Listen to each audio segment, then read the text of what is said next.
Drug prevention requires a comprehensive and long-term view. Unfortunately, in most cases, this is not possible. Short-term funding and demands for quick solutions make long-term approaches difficult to implement. Hence, evaluation of drug prevention should focus on quality standards and on stopping practices that clearly do not work. International transferability of prevention activities has proven useful and feasible. Cooperating across sectors in prevention can produce significantly more impact.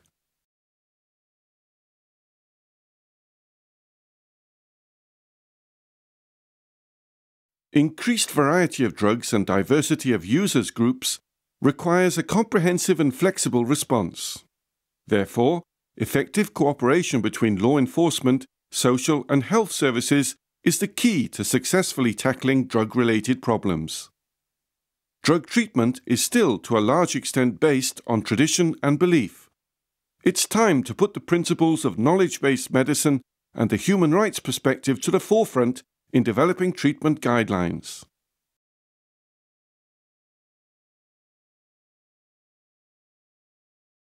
High rates of relapse have shown the limited effect of sanctions in deterring drug use and related crime. This has led to alternative options to imprisonment, in particular by providing treatment instead of prison. How can evidence be gathered to prove that drug treatment can make a difference? Some studies show that treatment can lead to significant reductions in reoffending and acquisitive crime falling. Fundamental divisions between health and criminal justice systems are still apparent in Europe. The Pompidou Group was at the forefront in addressing ethics and human rights issues in drug policies.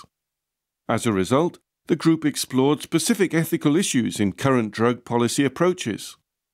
Member States are now provided with guidance on drug testing at school and in the workplace. New insights are presented on ethical dilemmas emerging from new drug-proofing methods. An example is vaccination against cocaine, currently under clinical trial in several countries. The results of this work provide valuable and reliable information intended to help national authorities to take decisions. Their application can avoid infringements of fundamental rights when applying and developing interventions.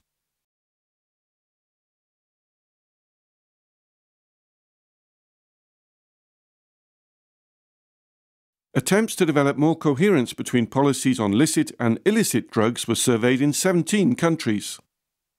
We now start to have a better understanding of the implications of divergent policy approaches and the benefits of coherent policies on psychoactive substances.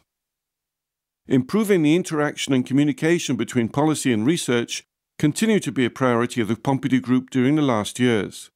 It continues to be an overall priority reflected in many activities. Cooperating with the European Society for Social Drug Research has created new insights into the links between policy development research methods and patterns of drug use. As a practical tool, the Pompidou Group has set up an online register of who does what in drug research in Europe.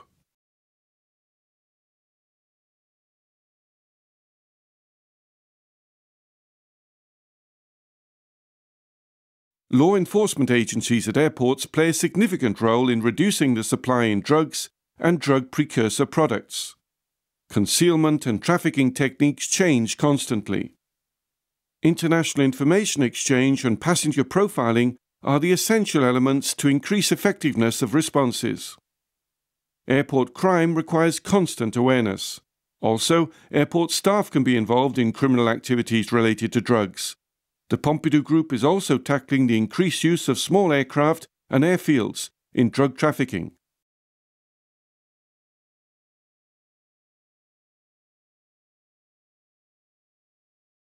The Pompidou Group Training Initiative in 2010 linked policy, research and practice through training for drug policy managers.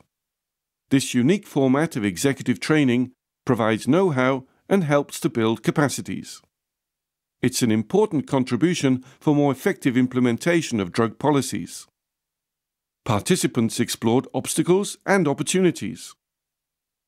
Ways to further improve drug policy delivery are also explored. Expert input provides tools and guidance for practical application. This stands for Experience and Assistance Network, a European network providing experience and assistance for intersectoral cooperation at frontline level. It was created by the Pompidou Group in response to a proposal by the Finnish European Union presidency in 2007. EXASnet provides a cooperation mechanism for practitioners in law enforcement, health and social services tackling drug problems. It incorporates frontline partnerships from across Europe. EXASnet is unique in being a direct link that provides knowledge and experiences about good practice in real time to policymakers. The Pompidou Group's capacity to facilitate dialogue between Europe and its neighbouring regions through cooperation is demonstrated in the cooperation network in the Mediterranean region on drugs and drug addiction. Mednet has increased its membership from 5 to 11 countries.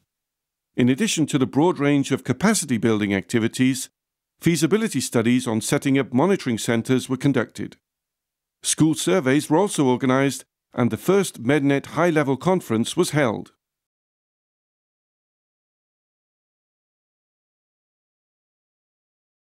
Life skills pilot training programs were implemented in Ukraine and Lithuania. The idea is to introduce healthy lifestyles into the school curriculum. Life skills training is a methodology to teach children to resist negative influences and build resilience. The training materials were translated and adapted into different languages. Multipliers were trained to further disseminate the methodology. Life skills-based programs are now recognized as being among the most promising prevention methods approaches.